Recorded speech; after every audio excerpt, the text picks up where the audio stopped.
कड़कती धूप, बरसती गर्मी, जुबान कांटा, होंठ खुश्क, ठंडा पानी दस्तयाब, दरवाजा मुकफ्फल, कोई देखने वाला भी नहीं है, लेकिन बंदा एक घूंट भी नहीं पीता, वुजू करते भी एहतियात करता है कोई कतरा हलक से नीचे न उतर जाए, क्यों कि मेरा अल्लाह मुझे देख रहा है। जो चीजें सूफिया को मुराकबे से नसीब होती हैं, माह सियाम में अल्लाह उस दौलत को बांट देता है, छिड़क देता है, बारिश की तरह वो दौलत बरसती है, और ये तसव्वुर हमारे साथ जुड़ जाता है कि मेरा अल्लाह मुझे देख रहा है। हम पानी नहीं पीते, अल्लाह देख रहा है, मुरगन गज़ाएं मौजूद हैं कि अल्लाह देख रहा है। तो मैं ये पूछता हूँ कि हम खाना नहीं खाते कि अल्लाह देख रहा है, हम पानी नहीं पीते कि अल्लाह देख रहा है, लेकिन जब रिश्वत ले रहे होते हैं अल्लाह उस वक्त नहीं देखता, जब नजर भटक रही होती है अल्लाह उस वक्त नहीं देखता, जब ख्याल बहक रहा होता है अल्लाह उस वक्त नहीं देखता, जब सोचों में आवारगी आती है अल्लाह उस वक्त नहीं देखता। तो ये सिर्फ वो खाने और पीने को ही देख रहा है, बाकी उमूरे जिंदगी को नहीं देख रहा, और वो क्या सिर्फ रमजान में देखता है, गैर रमजान में नहीं देखता? मुझे बताइए, इससे बड़ा हेजान अंगेज भी कोई मंजर हो सकता है? लेकिन जनाब यूसुफ क्या बोलते हैं, काला माज़अल्लाह, मैं अल्लाह की पनाह में आता हूं। कहा तू 7 दरवाजे बंद करके लोगों की नजरों से छुप गई, और मोटा खेस डाल के अपने जोम में अपने झूठे खुदा से भी शर्म करती है और उससे छुप गई, मैं उस खुदा से हया क्यों ना करूं जो 7वीं कोठरी में भी देख रहा है। फिर इतनी रोशनियां बरसी, इतना यकीन बरसा कि गुनाह क्या, गुनाह का तसव्वुर भी मुहाल हो गया। तो मुझे बताइए कितना हेजान अंगेज मंजर था जब हुस्न कदमों में बिछने के लिए खुद बेताब था, और हजरत यूसुफ जवाने राना है, जवानी और शबाब पूरे बांकपन पे है, लेकिन ये जज्बा कि मेरा अल्लाह मुझे देख रहा है ऐसी रुकावट बनता है, काला माज़अल्लाह, कहा मैं अल्लाह की पनाह में आता हूं। तो ये यकीन जब बंदे के साथ जुड़ जाता है कि मेरा अल्लाह मुझे देख रहा है, तो फिर इंसान के लिए गुनाह से बचना कोई मुश्किल नहीं होता। घर में फाके हो, मुश्किल में बंदा फंसा हो और उसको रिश्वत मिल रही हो, तो फिर अपना हाथ रोकना बड़ा मुश्किल होता है, बिलकते बच्चों का ख्याल आता है। लेकिन जब ये ख्याल हो कि मेरा रब मेरा राज़िक है और मेरे इस अमल को देख रहा है, तो फिर बंदा उसको परे का की हैसियत में नहीं देता, और जब वो पांव की ठोकर पे भी ना रखे तो फिर अल्लाह फरमाता है वयर्ज़ुक़हु मिन हैसु ला यहतसिब, तू ये करके देख मैं तुझे वहां से रिज़्क़ दूंगा जहां से तुझे गुमान भी नहीं। तू अपने यकीन को खड़ा करके देख, मेरे ऊपर एतमाद करके देख। मेरे हुजूर ने फरमाया अल्लाह पर तवक्कुल करने का जो हक है अगर तुम अदा करो, वो तुम्हें ऐसे रिस्क दे जैसे परिंदों को अता करता है। सुबह घर से निकलते हैं, खाली पेट होते हैं, हमें तो पता है दफ्तर में जाना है, हमें तो पता है दुकान पे जाना है, हमें तो पता है फैक्ट्री में जाना है, हमें तो पता है कि हमने फलां जगह जाके दिहाड़ी लगानी, लेकिन उनका कोई कारोबार नहीं होता, कोई फैक्ट्री नहीं होती। जिधर जी आया सुबह जो है वो उड़ान भर दी, बन तवक्कुल पंछी उड़ दे, खर्च ना पल्ले जेरा हो, ना कोई रास है ना कोई कारोबार है। लेकिन कभी ऐसा नहीं हुआ कि शाम को खाली पेट आए हों, तो कहा अगर तुम अल्लाह पे तवक्कुल कर लो, वो भी तुम्हें ऐसे रिस्क दे जैसे परिंदों को रिस्क अता करता है। परिंदों में से एक परिंदा है हंस, ये सुच्चे मोती खाता है, और आप पंसारी के पास मोती लेने जाएं तो हजारों रुपए तोले के माशे के हिसाब से आप लें, तो फिर भी आप सोचते हैं कि पता नहीं ये खालिस दिया या नहीं दिया।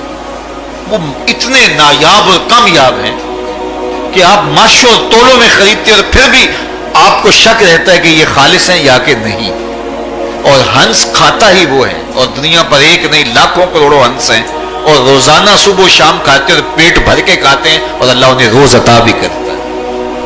तो ये मालिक वो है, राज़िक है। जब उस पर तवक्कुल और उस पर यकीन पैदा हो जाता है तो फिर मुश्किल नहीं रहता, फिर आसानी पैदा हो जाती है। तो रोज़ों में अल्लाह ताला ये यकीन देता है कि वो मुझे देख रहा है, बंदा ये तयक्कुन पैदा कर लेता है कि मेरा अल्लाह मुझे देख रहा है। यहाँ एक और भी तसल्ली है, हम 1000 गुनाहगार सही, हम 1000 स्याहकार सही, लेकिन हमारा रब पे कितना यकीन है रमजान में पता चलता है कि उस जात पे हमारा कितना तयक्कुन है, कितना यकीन है, जिसको देखा नहीं, छुआ नहीं, बात नहीं हुई, जो तसव्वुर ख्याल की हुदूद से भरा है। इतना यकीन है कि हम पानी नहीं लेते, खाना नहीं लेते कि मेरा अल्लाह मुझे देख रहा है। काश के इसको हम अपनी पूरी जिंदगी में फैला लें। अल्लाह रोजे में देखना चाहता है कि मेरा बंदा मेरे कहने पे जो चीजें हलाल हैं उनको भी छोड़ता है कि नहीं छोड़ता। तो जब उसने उनको छोड़ दिया तो फिर हराम क्यों नहीं छोड़ेगा। और जिसने रोजे में हराम भी नहीं छोड़ा غیبت بھی نہیں چھوڑی, جھوٹ بھی نہیں چھوڑا, لوگوں کو اذیت دینا بھی نہیں چھوڑا, تلخ رویے بھی ترک نہیں کیے, گالی گلوچ سب و شتم کا مزاج بھی ترک نہیں کیا, لوگوں سے رشوت لینا اور لوگوں کو اذیت دینا بھی ترک نہیں کیا. تو پھر وہ بھوک کاٹ رہا ہے, وہ اللہ کے حکم کی تعمیل نہیں کر رہا ہے, وہ تو کہہ رہا ہے کہ میں تمہارا امتحان لینا چاہتا ہوں, تم حلال بھی چھوڑو گے اور یہ حرام بھی چھوڑنے کے لیے تیار نہیں ہے. تو پھر وہ روزہ ہی نہیں. ہم ہر سال مشق کرتے ہیں, ماہ صیام گزر جاتا ہے, پھر جہاں کھڑے ہوتے ہیں وہیں کھڑے ہوتے ہیں, جبکہ روزہ تو 1 مہینے کی ٹریننگ ہے. 1 مہینے کی ٹریننگ کے بعد ہمارے عیب جھڑ جانے چاہیے, ہمارے گناہ دھل جانے چاہیے, ہمارے اندر کو تقوی کے نور سے مالا مال ہو جانا چاہیے. لیکن ہم نے مشق کی نہیں, ہم کام چور رہے. تو پھر نتیجہ کیا ہوا کہ جہاں کھڑے تھے وہیں رہے. تو روزے کا مقصد اتقاء کو پیدا کرنا ہے, اور ہر وہ کام جو اللہ کی ناراضگی کا ذریعہ ہے اس کو ترک کرنے کا نام تقویٰ ہے. اور اگر کوئی ایسا کام سرزد ہو جائے جو اللہ کی ناراضگی کا سبب اور ذریعہ ہے تو فوراً توبہ کی جائے, رجوع کیا جائے, ایسے امور بجا لائے جائیں جو اللہ کی رضا کا سبب اور ذریعہ بن جائیں. حضور نے ارشاد فرمایا, حضرت معاذ بن جبل رضی اللہ تعالی عنہ سے مروی ہے, اتق اللہ حیث ما کنت, تو جہاں بھی رہے اللہ سے ڈرتا رہے, خلوت میں ہو, جلوت میں ہو, گھر میں ہو, مسجد میں ہو, بازار میں ہو, تنہائی میں ہو, ہجوم میں ہو, جہاں بھی تو رہے اللہ سے ڈرتا رہے. وَأَتْبِعِ السَّيِّئَةَ الْحَسَنَةَ, اور اگر تم سے کبھی کوئی گناہ سرزد ہو جائے تو فوراً نیکی کر, تم ہوا وہ نیکی اس گناہ کو مٹا ڈالے گی. وَخَالِقِ النَّاسِ بِخُلُقٍ حَسَنٍ, اور لوگوں کے ساتھ اچھے اخلاق کے ساتھ پیش آنا. تو نیکی کرنے کے بعد, تقوی اختیار کرنے کے بعد, تیسری بات حضور نے جو ارشاد فرمائی, حضور سے بڑا حکیم کون ہو سکتا ہے؟ میرے ماں باپ حضور پہ قربان.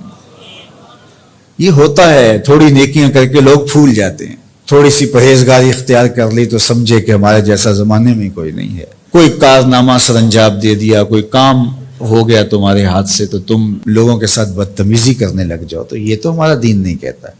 تو فرمایا اتق اللہ حیث ما کنت, جہاں بھی رہے ایک تو اللہ سے ڈرتا رہنا, اور دوسری بات ارشاد فرمائی اتبع السیئۃ الحسنہ, جب تم کوئی برائی کر بیٹھو تو اس کے فوری بعد تم نیکی کرو, تم ہوا وہ مٹا ڈالے گی اس کو. لکھتے لکھتے دھبا لگ جائے تو اس کو ریموو کر دیتے ہیں نا, زندگی میں چلتے چلتے گناہ سرزد ہو جائے تو نیکی سے اس کو ریموو کر دو, تم ہوا مٹا ڈالے گی اس کو. اور پھر تیسری بات فرمائی وَخَالِقِ النَّاسِ بِخُلُقٍ حَسَنٍ, لوگوں سے رویہ اچھا رکھنا, لوگوں کے ساتھ حسن سلوک سے پیش آنا, بدتمیزی کی زندگی نہ گزارنا. قیامت کے دن جب اعمال تولے جائیں گے سب سے زیادہ وزن جس عمل کا ہوگا وہ حسن خلق ہے, جو پلڑے کو جھکا دے گا.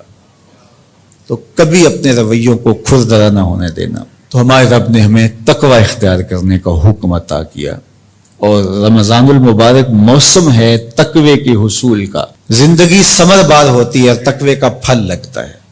روزہ تقوی کی نشأت کا ذریعہ ہے, روزہ پیدا کرتا ہے اتقاء. لعلکم تتقون اس پہ شاہد عادل ہے. تو اس لیے مجھے اور آپ کو جائزہ لینا پڑے گا کہ ان دنوں کے اندر ہمارے اندر کوئی تقوی پیدا ہوا ہے یا نہیں ہوا. میں اپنا جائزہ لوں اور آپ اپنا اپنے اندر ہی جائزہ لیں. ہم نے بھوک کاٹی ہے, پیاس گوارا کی ہے, رات تراویح بھی پڑھتے ہیں, تو کیا کوئی فرق پڑا, کوئی اتقاء کا نور نصیب ہوا؟ اگر نصیب ہوا ہے تو پھر مزید کوشش کیجئے بقیہ دنوں میں مزید نور نصیب ہو اور اتقاء کے اجالے حقیقت میں ہم پالیں. اور اگر وہیں کے وہیں کھڑے ہوئے ہیں, کوئی فرق نہیں سوائے بھوک اور پیاس کاٹنے کی, اور یہ ذہنی تاثر کہ ہم روزہ رکھ رہے ہیں, اس کے علاوہ میں کوئی فرق نہیں ہے, ہمارے باطن میں کوئی تبدیلی نہیں آ رہی, تو پھر ہمیں دیکھنا پڑے گا پیچھے مڑ کے کہ ہمارے روزے بے روح اور بے نور کیوں ہیں. ہمیں اس پر توجہ دینی پڑے گی.